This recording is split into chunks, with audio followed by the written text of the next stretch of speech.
Alors ici, on va essayer de décrire toutes les matrices orthogonales en dimension 2, c'est-à-dire l'ensemble O2 de R. Donc j'ai rappelé la définition ici, O2 de R, c'est les matrices carrées 2 fois 2, qui sont des isométries, donc qui ne changent pas la norme. Et on a vu dans la vidéo précédente que ne pas changer la norme, la propriété de ne pas changer la norme, ça peut se résumer à ce calcul-là, m transposé fois m fait I2. Donc les décrire, il y en a une infinité, donc on ne va pas les décrire une par une, mais on va espérer pouvoir les classer en un certain nombre de catégories et dire pour chaque catégorie quelle est la forme générique de la matrice. Donc je vais prendre une matrice soit M, je vais noter ses coefficients A, B, C, D appartenant à O2 de R. On va essayer donc on sait que c'est une isométrie, et on va essayer de dire des choses sur la forme donc A, B, C, D, et vérifie nécessairement des relations entre eux. Et on va essayer d'en déduire une forme générique. Donc, que représentent AB et CD? Si je prends, donc j'appelle E1, E2 la base canonique de R2, et du coup, la colonne AB, elle correspond à l'image par M du vecteur E1, et la colonne CD, elle correspond à l'image de E2. Ok. Et on sait donc que c'est une isométrie, donc comme E1 et E2 sont de norme 1, ça c'est donc deux vecteurs qui sont toujours de norme 1. Donc les vecteurs AB et CD là, sont de norme 1. Donc pour visualiser un peu, on va faire un cercle unité, cercle trigonométrique, donc de rayon 1. Alors de base, du coup, j'ai en bleu ici E1, et en vert, j'ai E2. Et vu qu'on sait que M ne change pas la norme, ils vont être envoyés chacun quelque part à un autre endroit, potentiellement, sur le cercle unité. Par contre, on sait que c'est sur le cercle. Donc,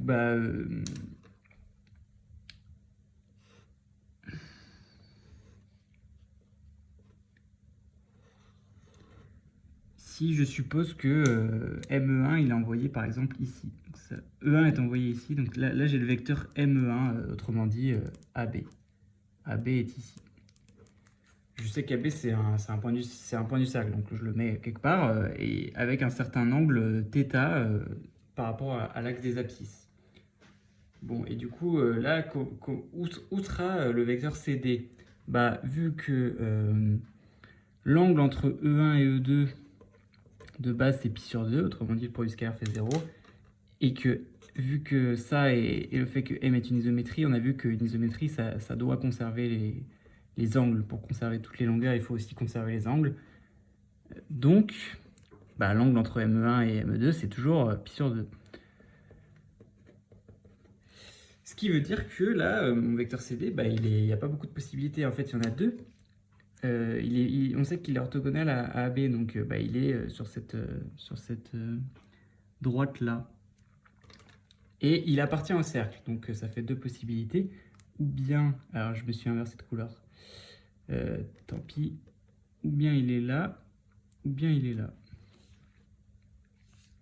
Parce qu'il faut qu'il soit orthogonal et qu'il appartienne au cercle. Donc là, on voit deux cas possibles, donc on se rend compte qu'il va falloir faire séparer deux cas. Et c'est ce qu'on va faire. Donc premier cas, donc le premier cas, ça va être quand ME2 il est en haut. Donc je vais refaire un dessin. Donc j'ai ME2 ici. Et j'ai ME1 ici. Donc qui forme bien sûr un angle droit. Donc c'est le cas où en fait, vous voyez l'orientation entre les vecteurs, elle est directe, puisque E2 il vient après E1 dans le sens trigonométrique. Et ici c'est toujours le cas, ME2 il vient après ME1 dans le sens trigonométrique. Donc ici dans ce cas-là on a conservation de l'orientation du repère.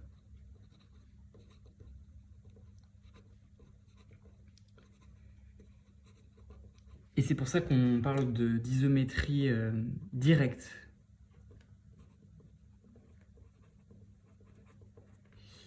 Et donc, comme j'ai pas échangé l'ordre des vecteurs E1 et E2, bah, du coup, j'ai un déterminant qui vaut 1, un déterminant qui est positif.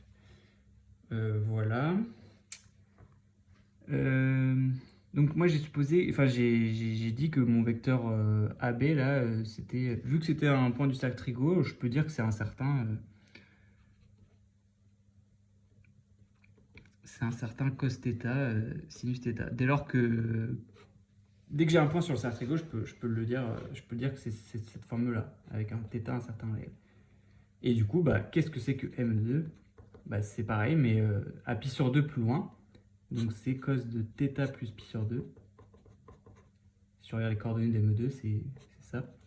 Sinus de θ plus pi sur 2. Et donc avec un peu de trigo, bah, on voit que ça, cosinus de θ plus pi sur 2, c'est moins le sinus de θ. Et sinus de θ plus pi sur 2, c'est le cosinus de θ. Bah, du coup, j'ai trouvé la forme de ma matrice M. M est la forme cos θ, sinus θ, moins sinus θ, cosinus θ, pour un certain θ appartenant à R. Voilà. Et donc, dans ce cas-là, géométriquement, qu'est-ce que c'est que M? Bah, on voit en fait que E1, E2 de base, ils sont comme ça, et ils finissent, les deux ont tourné d'un angle θ en fait. Ça a tourné d'un angle θ, ça a tourné d'un angle θ. Donc, bah, c'est rien d'autre qu'une rotation. Dans ce cas, M est une rotation d'angle θ, dans le sens trigonométrique. Voilà. Ensuite, du coup, le deuxième cas.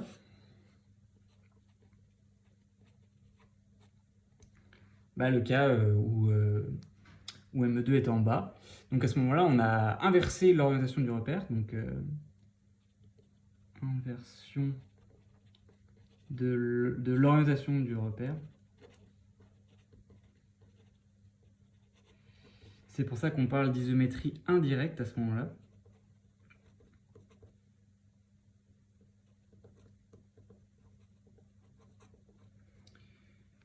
Et c'est pour ça du coup que le déterminant il sera cette fois égal à moins 1. Parce que j'ai changé le... Ok, et bon bah du coup je vais refaire un dessin pour cette situation-là. Donc j'ai toujours M1 ici. Et cette fois j'ai M2 qui pointe en bas. Voilà, c'est juste un schéma. Et donc c'est quoi les coordonnées de M2? Et bah là j'ai juste à refaire de la trigo encore. Et je m'aperçois que M2 ça fait cette fois, si vous faites la vérification, ça fait moins sinus θ. Non, ça fait pas moins sinus θ justement. Non, ça fait sinus θ et moins cos θ. Alors, comment on peut s'en rendre compte sans faire trop de trigonométrie? Bah, on peut se rendre compte que c'est... qu'est-ce que c'est que M géométriquement dans ce cas-là? Bah, c'est la rotation d'angle θ qu'on a vu tout à l'heure. Puis, vous voyez, la symétrie d'axe ME1, parce que ME2, là, entre ce cas-là et ce cas-là, il a été opposé. Donc, vous êtes d'accord pour dire que M, c'est... donc, d'abord, une rotation d'angle θ qu'on connaît, cos θ, sin θ, moins sin θ, cos θ. Et après, une symétrie d'axe ME1. Et du coup, bah, elle va s'écrire 1, 0, 0, moins 1. Parce que ça, c'est la symétrie, si vous commencez par celle-là, c'est celle qui oppose, qui ne change pas E1 et qui oppose E2. Là, nous, on veut opposer ME2 et ne pas changer ME1. Donc, si on applique ça après avoir envoyé E1 et E2 sur ME1 et ME2, ça va bien faire ce qu'il faut. Et effectivement, si vous faites le calcul, vous trouvez bien bah, que du coup, la première colonne ne change pas et que la deuxième colonne est opposée. Donc, sinus θ moins cos θ. Voilà, donc deux manières de trouver ME2 en utilisant le carré d'avant ou juste en faisant un peu de trigonométrie. Donc voilà, on a nos deux cas possibles. Donc soit on a une rotation d'angle θ direct, soit on a une rotation d'angle θ, puis une symétrie d'axe ME1. Donc on peut le voir comme ça. Il y a une autre manière de le voir, cette transformation-là géométrique. En fait, c'est possible, vu que son déterminant vaut -1, on sait que c'est une symétrie. Il faut juste trouver le bon axe. Alors ça va être quoi l'axe? Donc on a dit que E1 qui était comme ça, il est envoyé sur ME1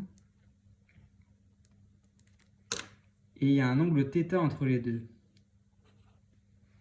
Du coup, si on considère la droite qui coupe la bisectrice, en fait, ça s'appelle une bisectrice, ça, cet axe-là qui coupe l'angle en deux, donc il y a un angle θ sur 2 ici, vous voyez que E1 il est bien symétrisé par rapport à cet axe-là, puisqu'il passe de l'autre côté avec le même angle. Donc on se dit E1 il a l'air d'être transformé comme si M était une symétrie d'axe ici, là, donc c'est un peu petit sur ce schéma,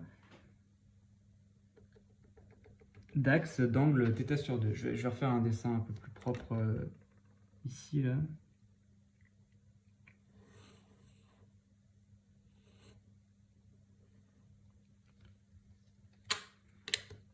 Donc j'ai ME1 là,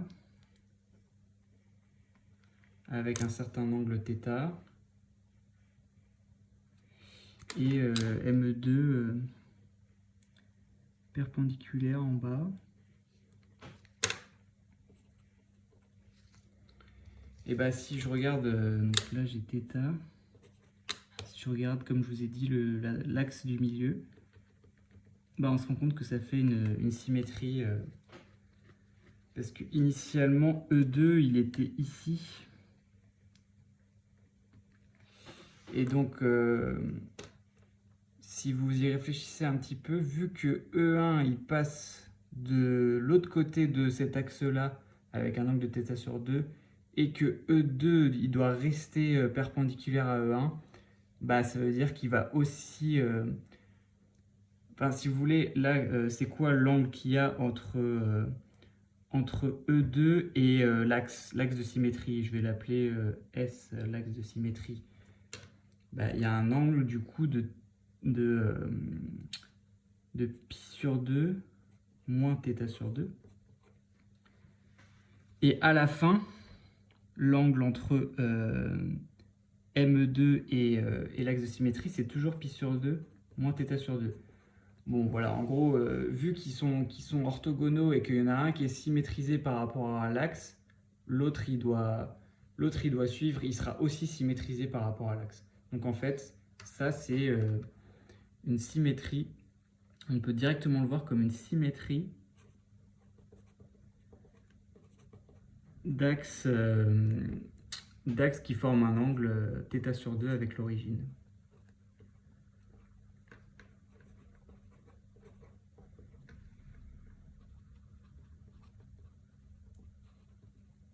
Voilà, donc tout ce travail-là, c'était en fait assez pratique de d'abord fixer où atterrit ME1, de fixer le θ par rapport aux coordonnées de ME1, dire que c'est ça, parce que les angles en trigonométrie ils sont toujours définis à partir de l'axe des abscisses, et ça tombe bien, E1 il était sur l'axe des abscisses, donc ça n'aurait pas été très pratique d'appeler de commencer par ME2 là, donc c'est pratique de dire où a atterri ME1 et ensuite de regarder les deux possibilités qu'il y a pour ME2. Donc soit une rotation si ça reste du même côté, soit une symétrie si je...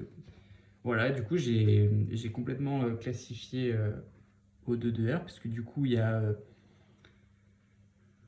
O2 de R, du coup ça va être l'ensemble des matrices de la forme cos θ, sin θ, moins sin θ, cos θ, ou de cette forme-là, cos θ, sin θ, moins cos θ, pour θ qui se balade dans R. Donc, et si on est dans ce cas-là, c'est une rotation dans le θ. Si on est dans ce cas-là, c'est une symétrie d'axe à θ sur 2.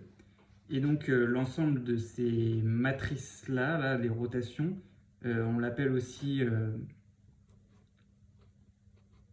SO2 de R, le groupe spécial orthogonal. Je ne sais pas trop pourquoi ce nom, mais voilà, c'est celles qui ont un déterminant 1. Et donc, voilà, il y a vraiment deux catégories dans O2 de R.